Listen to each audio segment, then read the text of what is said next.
But I also been seeing you make a lot of headlines lately for just what's been going on with the Oblock trial. Now I seen that you was there front row and center with Mama Duck. Sheena, I love you, baby. Shout out to Mama Duck, man. There's no beef. She done been through so much, and it's crazy because I feel like people don't understand how much she's been through. That's why I always give her grace. She done been through so much. Yeah. So it's like, why continue to try to agitate and put more stress on somebody that already been through so much? Yeah. So I have like grace and understanding when it comes to that, because I was raised in a 2-parent household in a nice family with like anything that I ever wanted. So a lot of people didn't have those kind of situations. So it's like, not everybody was set up with the same life. So I'll be like, seeing what other people go through, and I have sympathy, I have empathy, and understanding as a human being. But you know, the internet's a big trolling place, so it's not easy. Not everybody's understanding, you know what I mean? Yeah, most definitely. How'd you meet Mama Duck? You just reached out for an interview? Yeah, when everything first started happening with what happened with her son, I just seen different videos of her, and this is the beginning. I think I might have even been one of the first interviews that she did, besides I think Vlad. But my heart just broke. I saw a live of her, and she was just crying, and this was right after Duck died, and I'm just like, it's just something in me that was just like, man, like, I hope she's okay. And then I just reached out, and that's how our friendship happened. And that was way before anybody ever was reaching out. Most definitely. This was even before people were even really doing any kind of mom interviews. This is the beginning. Most definitely. Yeah. Man, I don't know why this just popped up in my head too. I seen Charleston White had some stuff to say about you. Did he? Yeah, I didn't see. Charleston White had some stuff. You gotta look at that. I think it was around the time when I guess you and him was working with Mama Duck, and he just had some stuff to say. You didn't see it? I didn't. You know, it's funny. Like, I really don't pay attention to the negative stuff. Right way, as you should. But it's like, what did he say? I didn't see. Gotcha. I guess it was just more along the lines of people defending Mama Duck. You know how you had a bunch of nice stuff to say? And I guess it was just, you remember, I think he bought her a car or something like that? He bought Mama Duck a car or something like that. And it's just, he was just had some negative stuff to say about working with Mama Duck. But I like everything that you said, because what people forget is when a lot of these parents, when they lose their children, they too become victims. You know what I'm saying? It's just as hurtful as if they lost their lives or whatever. But one thing I wanted to ask you, when I was sitting back watching everything, because I did a lot of research about you, that you were one of the media personalities that got kicked out of the trial? No. See, that wasn't me. I'm so happy that you bring this up. Okay. I'm so happy. No. See, I personally did not. Like, no one ever bothered me. Nobody ever stopped me. Nobody ever questioned me. So I really still kind of have some questions to this day why certain people were kicked out and what exactly happened. Because when I pulled up, no one bothered me. No one said anything to me. Nobody pulled me aside and was like, you can't this and that. No, I had no problem. I pulled it to court. I covered it. I had no issues. They never kicked me out. I was there. Gotcha. Okay. Yeah. That might have been, it was a couple other bloggers that pulled up and got kicked out. But they're from out of state. Yeah. And I don't know exactly why they got kicked out. Okay. I'm not sure. Cool. So, if you could speak on it, man, I heard that shit was like a circus. Well, here's the thing. I think that the trial was it was a very important trial. Like, to hip hop, for sure, it's gonna go down in history as one of the most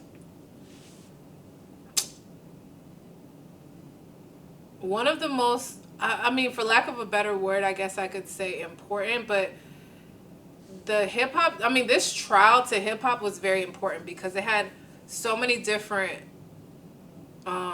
legs to it. Like, they mentioned Durkin trial, King Von, his brother, like Oblock, Rico. Like, they mentioned everything in the trial. And obviously he was killed in broad daylight in one of the richest areas in Chicago. So it had all of the ingredients to be one of the biggest hip-hop trials that we've seen. I mean, one of them. Obviously, we've seen a lot of different things transpire right now. The Thug trial is going on. But for this to happen in Chicago, I think that the world just didn't quite understand all the details to it. But this was like one of the most important. It had so many different intricate plots and things that happened in the trial that they're gonna make a movie about this. Like, there's no doubt in my mind that this is gonna go down in history as one of the most important hip hop trials ever. So for me to get the chance to cover it, I think was important to me because I'm from Chicago and I got a chance to tell the world firsthand what was going on. And we didn't have that many people covering it on the national level, but it was a very important trial. So to be able to cover it front and center was important to me, and I was there, and so yes, I could speak about it from an authority level because I saw everything that happened. Was there like a most memorable moment from the trial for you? It was a lot, but I honestly think that when they showed us the videotape, like that was something that was just so earth-shattering. Because if you really think that you're doing something in 2024 and you're not getting caught, and like you're crazy. It's just, do they want to spend the resources to figure out? That's what it is. Like, the streets are dead. Let me tell you right now, like, the streets are dead. The streets are dead. It's nothing that you're going to do in 2024 that they're not going to see. Yeah. They just have to have the resources and the tax dollars to pull the tape. They have videotapes from when they left Oblock, Lakeshore Drive. They had everything all the way down to when they did it. They have cameras everywhere. So if you think you're about to do something and you're going to get away with it, it's just a matter of time. They just have to have the resources to pull the camera. They have phone records, cameras, first-hand accounts, witnesses. Like, they had everything. And like you said, it just took a certain amount of tax dollars to pull those cameras because it costs money. It's resources, it's people's time. So since this was a pretty big case and it happened downtown and they were determined to solve it, they pulled the cameras everywhere. They had the federal government. Exactly, it was the Fed. So they had the resources in the budget to pull all the cameras, phone records, everything. So I think once we saw the tape, it was like, oh my God. And we saw that in court way before it ever got leaked because it got leaked to World Star. I don't know if you guys saw that. Yeah, I've seen it on YouTube. It's leaked. It was a leak. That was not. I know people are like, you can get paperwork, federal, da da da. That was a leak, and a lot of stuff's getting leaked. That was a leak. Damn. Who you think leaked it? Like, a federal agent? Or? No, that I do not know. I don't know. Man, that was a crazy ass court case. Just the whole trial, everything about it was crazy. And I just got a couple more questions about that because you mentioned Lil Durk. He had nothing to. I don't know. From what I know, he wasn't there. Why was his name brought up? So in court, they're just trying to establish that OTF was a criminal organization. So they were just trying to establish that. So they were just pulling everything that they could to try to establish that. And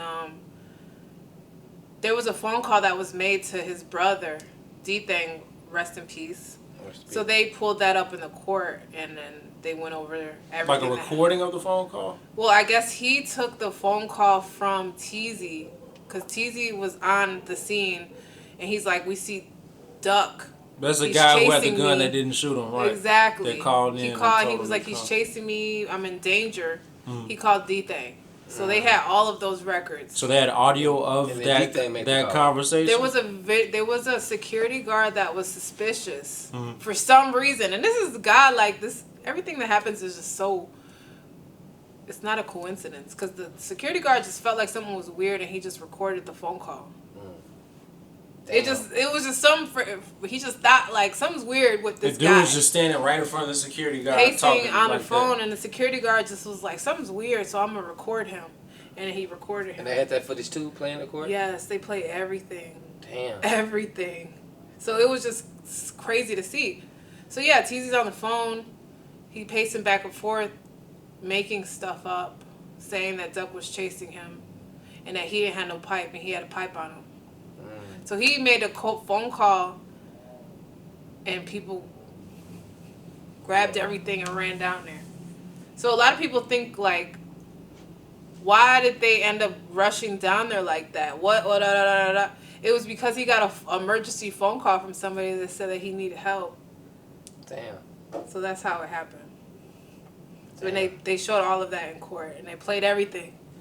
So it was kind of just shocking to see, because even their faces were like, you lied to us? They found all that out in court. Yes. So they're watching everything play out, and they're just like, you lied to us. You lied. Yes, he made it up. TZ made it up. Duck wasn't doing anything. Duck was shopping, minding his own business, buying his son a birthday present. Duck wasn't doing anything. Damn, Duck. He made the whole thing up. Damn. Yeah. R.I.P. Duck, man. Because with a lot of these drill rappers, man, it's not even just the music. I was 16 when they first started rapping, so when I started listening to them, it's like we grew up together.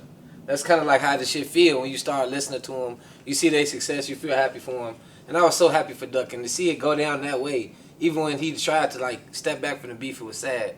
Damn, that was sad. And just seeing that shit, I bet when they played that video and just everything, I bet that was just real emotional for Mama Duck, wasn't it? It was, and she ended up getting asked to leave the courtroom because she just broke down. Like, she just broke down. And yeah, she had to leave the courtroom for that. Damn, that's sad. That's crazy, man. That's crazy. It was so much crazy stuff going on in that trial. So much crazy stuff going on at that trial, like, yeah. Then Trenches, how you feel when Trenches took the stand? So, like, did you know he was gonna do that, or was it just like? I mean, I was there. Special guest kind of shit.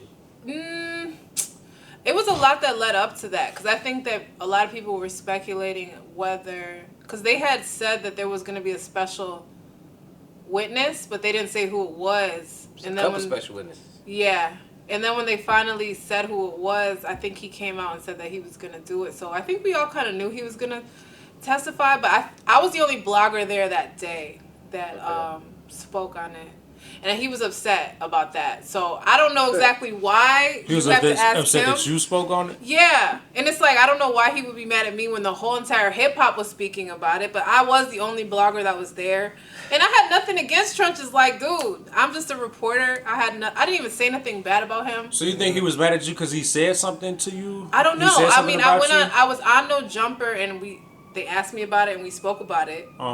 So it's crazy because you can't even find a video of me saying anything bad about him. I never said anything bad. And he was so pissed at me. So I'm like, dude. You made a video or something? I mean, I don't know, because I think a lot of the drill fans kind of just told me. Like, I didn't see. They do yeah, that. they do. They'll run to you, and they messy as hell. But then you know how this stuff works, obviously, with people being personalities or content creators or whatnot. Sometimes they might be on some whack 100 stuff. They might not even really be mad about a situation, but they might want to draw attention publicly to something, piggyback. Like, you see the guys in LA with No Jumper where they react to each other, reacting to the again, you know, it's like 4 reactions bouncing back and forth. I feel like maybe that might be. You know, it could be, but for me, I hate beefing with bloggers. Like, I don't like that. Because I feel like we don't want to be the story. Exactly. We're not supposed... We got so much news to report and all these things happening. For sure. Why you want to report on me? Like, I don't want to beef with you. We got stories to tell. Exactly. Like, we don't got to beef. It's actually stronger to be friends and to talk to each other. That's how we build and that's how we grow. Like, the people at the top are collaborating. People at the bottom are beefing. So I really don't want to fight with you. So it was disappointing to me that he was upset because I felt like I just was a reporter covering the news, but he was mad at me. But I really don't know why, and I don't know what he said, and it's okay. You gotta ask him. But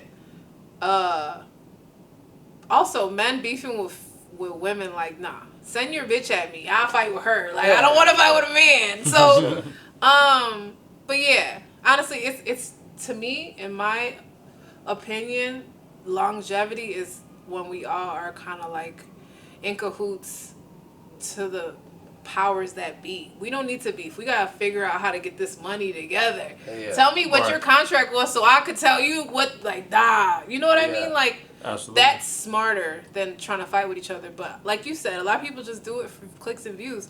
But that means that you probably ran out of ideas because there's mad stories to cover every day. For sure. Yeah, you can tell, you know, certain stuff because and I call them like jail stories, like the way he when he came on, he was talking shit like he was in jail or something, like how they in jail to tell story. Oh, yeah. And then like you kind of lose traction when you come out as an informant and you're testifying against people or whatnot. So yeah, I think he was in an intense situation. Like I said, it's gonna be a movie. Like they gonna write up they gonna do a movie about this trial. Like how many years? 15, 20 years. Yeah. And we'll all have our roles. So. Yeah. I heard he even went off on like the prosecutor? I heard he snapped on something. It was a lot going on. Like it was crazy. They just really were. It was crazy because anything that we could have done as bloggers could have through the trial. So it was like they was really intense on the bloggers, making sure we didn't say nothing. We weren't putting out misinformation, and that's probably why a lot of people got kicked out because of stuff that they did on the internet beforehand. So. Right. So you couldn't say, like, let's say you went and somebody did something that day, you couldn't report on what you saw that day once you got out? Or did you have to wait until you got out? There were certain things that you couldn't say that would throw the trial. Like, for instance, Muwap looked completely different. Like, when he went in, he had waves, and he was kind of notorious for having waves. Yeah. Yeah, he had dreads and shit. Yeah, he had the waves. When he pulled up into court, he had long dreads and glasses, and he was thick. Like, so he went in as, like, a younger, slim guy with waves, and then, like, 6 months later, or however long they was in jail, he came out swole with dreads and glasses. But if we would have said those specific things, they could have used anything to like throw the trial. So when I was doing my video, like I couldn't speak on certain things, and I had to be careful because anything they're using anything right now to try to get people out. So right, sure. Yeah, you just had to be careful. So did you have like was there like somebody who was controlling what you were saying to the media? No. Or not because you're the media, but y'all weren't getting briefed on like this is what you can say, this is what you can't say. No, not really. No. You just had to be careful. Right. So how you know to be careful then? Like, what is careful? Like, how do you know what is careful? Nobody told you how to be careful? I think I wasn't doing anything biased. Like, honestly, and that's where I really strive to just continue to say that. I'm unbiased. I have no side. I'm not on one side. I'm not on another side. I'm on the side of truth and journalism. I'm a journalist. I'm a reporter. So it's kind of like, it's like my oath to just tell the truth and be unbiased. So a lot of people try to put me into one side, different categories, but it's like, I can't be. I'm a journalist. I have no side. I'm unbiased. Right. I like you. The only way I don't like you is if you did something to me personally. So it's not like I'm on this side or this side. I'm just covering what's happening. So I literally just kept my opinion out of it and just reported what happened. Right. I never said how I personally felt. And I think that that's where you kind of get swayed in certain situations. When you start putting your personal opinion into it and your personal feelings. I never do that. Good, for sure. That's the best way to do it, man. Unbiased journalism is always the best. But another thing that I see that she was like real close to, I feel like, you know, as bloggers or just media personalities, we got different things that define us in our career. And them FBG Cash interviews, for sure, was like a good staple. Like when you think about Drea, as like anybody who's seen you, it's like Mama Doug Cash, especially everything else that you name, because I see you on Hip Hop DX and stuff like that. But them Cash interviews was most definitely like gold, especially at that time. When they was dropping, I was checking in to every single one of them.